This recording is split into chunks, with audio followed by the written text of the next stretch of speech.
Hello friends, ઇન્ડિયાના બજારમાં medical ફિલ્ડમાં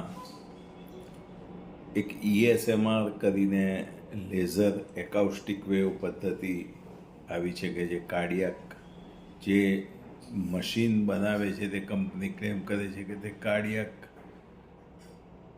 ડિસીઝમાં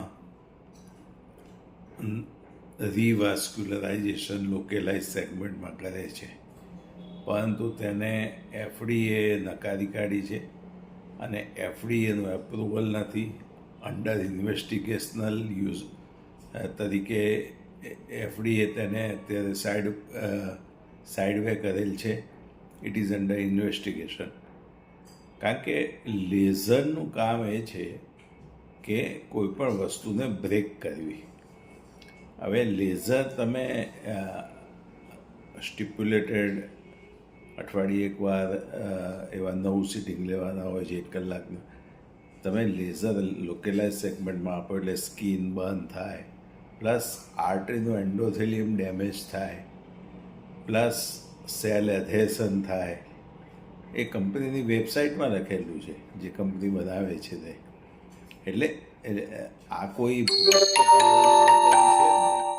આ તો ફક્ત એવું ક્લેમ કરે છે કે તમારું દુખાવો મટી જાય, એન્જાઇના મટી જાય, હાર્ટનું પમ્પિંગ વધે, નવી રક્તવાહિની બને. પણ ઇટ ઇઝ અ હાઇપોથેસિસ. એ કોઈ ક્લિનિકલ ટ્રાયલ્સથી પુરવાર નથી થયેલું.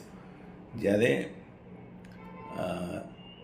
એકાઉસ્ટિક પદ્ધતિથી ફાયદો કેટલા સમય સુધી રહેશે તે પણ પુરવાર નથી થયેલું.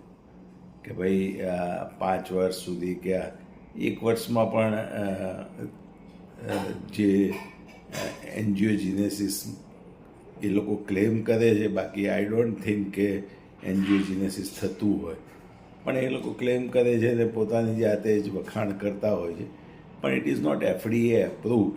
That is most important.